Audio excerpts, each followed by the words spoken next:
اعوذ باللہ من الشیطان الرجیم بسم اللہ الرحمن الرحیم الحمدللہ رب العالمین الصلاة والسلام علی اشرف الانبیاء والمرسلین والشہداء والصدیقین وآلہ الطیبین الطاہرین المعصومین اما بعد فقد قال تبارک و تعالی فی قرآن المجید وفرقان الحمید اعوذ باللہ من الشیطان الرجیم شہر رمضان الذی انزل فیہ القرآن۔ تمام مومنین کی خدمت میں رمضان المبارک کے بابرکت مہینے کی تبریک عرض کرتا ہوں۔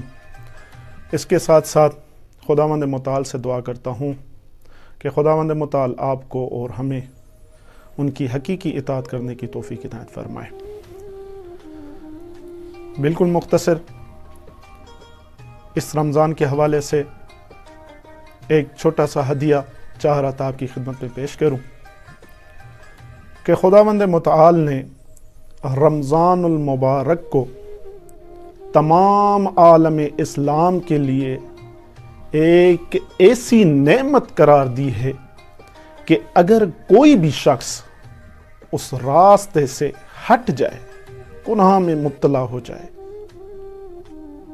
خدا سے دوری پیدا کر دے، تو خداوند متعال رمضان کو ایک قلعے کی مانند قرار دیا کہ یہ قلعہ ایک ایسی نعمت ہے، کسی بھی راستے سے بھٹک جاؤ تم تو اس قلعے کو دیکھ کر میری طرف سے بھاگ کر آنا۔ خداوند متعال، اب چھوٹی سی مثال آپ کی خدمت پہ عرض کرتا چلو کہ ایک انسان جب سفر کرتا ہے اور اس کو جس مقام پر جانا ہوتا ہے اس کا پتہ نہیں ہوتا تو لوگوں سے پوچھتا رہتا ہے کہ اس کا پتہ کہاں پر ہے، اس کی ایڈریس کہاں پر ہے۔ تو یہ رمضان اس جگہ کی مانند ہے کہ انسان اگر اپنی زندگی میں راستے سے بھٹک جائے، خدا سے دوری اختیار کر لے، گناہوں میں مبتلا ہو جائے، پوری زندگی اپنی گناہوں کے سپرد کر دے، تو خداوند متعال نے یہ قرآن اس رمضان میں نازل کر کے روزوں کو ہمارے اوپر واجب قرار دے کر یہ بتلا دیا کہ انسان گھبرانا نہیں، تم اس خدا کے بندے ہو جس کی ذات وسیع اور قوی ہے۔ جب بھی راستے سے بھٹک جاؤ، رمضان کا مہینہ دیتا ہوں، اس میں میری طرف واپس پلٹ گیا۔ اب تھوڑا سا سوچنا اور سمجھنا یہ ہے کہ کس طرح ہم اپنے معبود، اپنے خدا کو پہچانیں، کس طرح ان کی عبادت اور اطاعت کریں۔ ایک چھوٹی سی مثال آپ کی خدمت پہ عرض کرتا چلوں۔ ایران کا ایک بڑا بادشاہ گزرا ہے جس کا نام تھا محمود غزنوی۔ بڑی اس کی سلطنت تھی، اور اس کا ایک غلاموں میں سے ایک خاص غلام جس کا نام ایاز تھا، تاریخ میں ملتا ہے، لیکن وہ اتنا ایماندار، پابند تھا اور اتنا مطیع تھا، جس طرح وہ بادشاہ کہتا یہ کرتا۔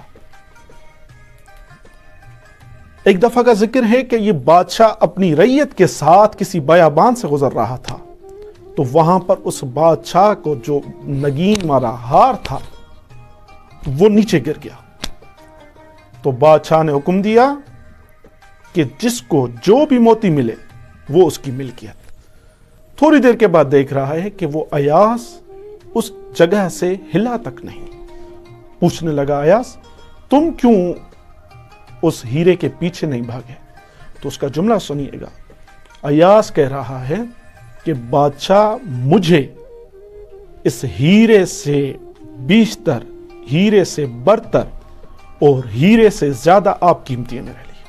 اللہ اکبر۔ یہ ایک دنیا کا شہنشاہ اور بادشاہ ہے، لیکن یہ جو پوری دنیا کا بادشاہ اور رہبر ہے، ہم دیکھیں کہ ہم اس کی اطاعت اور پیروی کتنی کر رہے ہیں،